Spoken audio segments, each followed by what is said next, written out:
ठिकाणी आज सैनिकांना तुम्ही मान दिला, माझा माता भगिनी असतील किंवा माझे वाडवडील सर्व तरवाडे गावाचे ज्येष्ठ श्रेष्ठ टाळकरी माळकरी वारकरी संप्रदाय यांना प्रथम मी नतमस्तक होतो। आज किरण दयाराम चौधरी साहेब यांनी जवळपास 32 वर्ष या भारत मातेची सेवा केली आणि आज आपल्या सर्वांच्या आशीर्वादाने आज या ज्ञानदेवी आश्रम अभंग नगरीमध्ये त्यांचं आगमन झालेलं आहे, म्हणून जोरदार टाळ्या वाजा।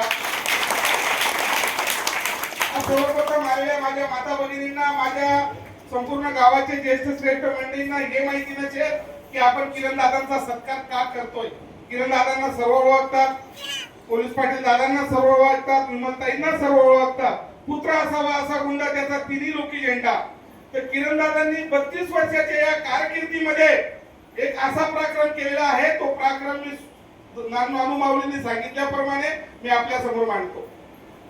पहलगाम मध्ये काही दिवसापूर्वी त्या हरामखोर उग्रवाद्यांनी 26 लोकांना कंठस्नान केले होते। असे तिथे कंठस्नान झाले की त्यांचं लग्न होऊन फक्त 5-5 ते 6 दिवस झाले होते आणि सहपत्नी सोबत ते तिथे फिरायला गेले होते।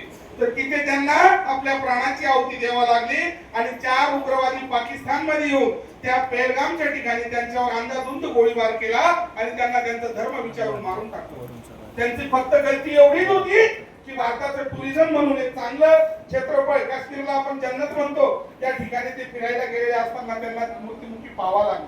मग भारतीय सैन्य दलाने, भारताचे प्राईम मिनिस्टर प्रधानमंत्री मोदी साहेबांनी विचार केला, डिफेन्स मिनिस्टर यांनी विचार केला, तर याचा जबाब आपण दिला पाहिजे। तर साहेब त्या ऑपरेशन मध्ये होते, त्या ऑपरेशनचं नाव दिलं ऑपरेशन सिंदूर। ऑपरेशन सिंदूर, ऑपरेशन सिंदूर तो ये झाकी है, अभी पिक्चर हमारी बाकी है। तर साहेबांनी त्या सर्व प्लॅनिंग मध्ये एक ऑफिशियल वर्क केला की आपण जे उग्रवादी भारतात घुसले, त्यांनी जे 26 लोकांना कंठस्नान केले, तर त्यांचा बदला कसा घ्यायचा।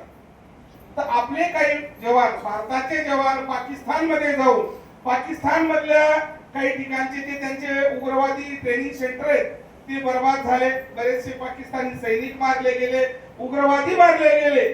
त्याच्यात सिंहाचा वाटा असेल तर आपल्या गावाचे सुपुत्र, इंडियन आर्मीचं शिपाई पासून तो सुभेदार मेजर पद भूषवणारे आज मंचावर आहेत, वर्दीवर आहेत आणि सत्यता आहे ते समोर आहे का की साहेबांनी त्याच्या सिंहाचा वाटा घेतला, ते ऑपरेशन सक्सेसफुल झालं आणि पाकिस्तानच्या काही आकोपाय भागामध्ये जाऊन, तिकडच्या काश्मीर मध्ये जाऊन उग्रवादांना कंठस्नान केलं आणि आपला तिथे मोठा विजय झाला, म्हणून त्या विजयाचं नाव दिलं आपण ऑपरेशन सिंदूर। कारण आपल्या माता माऊलींचा सिंदूर पुसला गेला होता।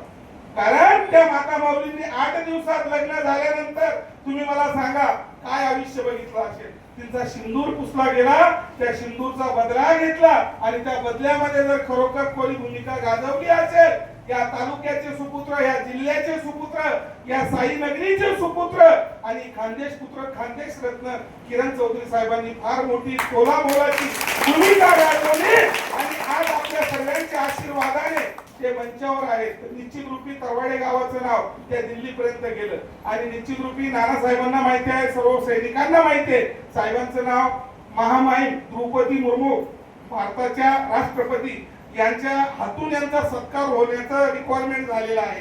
26 जानेवारीला साहेबांचा सत्कार राष्ट्रपतीच्या हातून होऊ शकतो, कारण साहेबांची रिक्वायरमेंट झालेली आहे।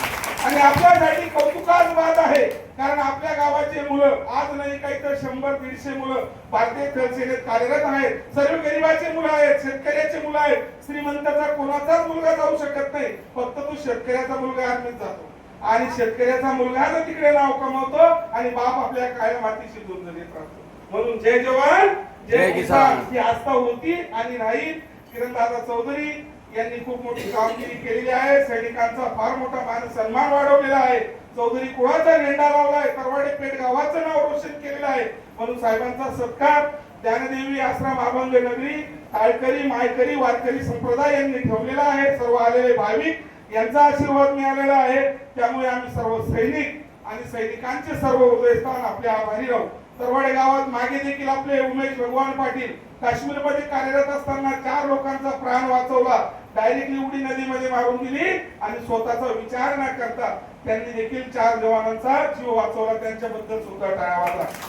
कारण तरवाडे पेठ हे गाव ही आदर्श नगरी आहे आणि सर्व वाडवडिलांच्या आशीर्वादाने, माऊलींच्या आशीर्वादाने अजून आपल्या एकाही जवानाला कुठेही धक्का लागलेला नाही. जसे तसे नोकरी करतायत आणि अशाच ते पुढे नोकरी करतील. फक्त तुमचा आशीर्वाद आमच्या डोक्यावर असू द्यावा ही विनंती करतो. आपल्या चरणाशी नतमस्तक होतो आणि मला 2 शब्द त्यांचा परिचय करण्याची संधी दिली. एवढा वेळ आशीर्वाद माझ्या डोक्यावर ठेवला शांततेचा. मी आपला आभारी आहे. हो.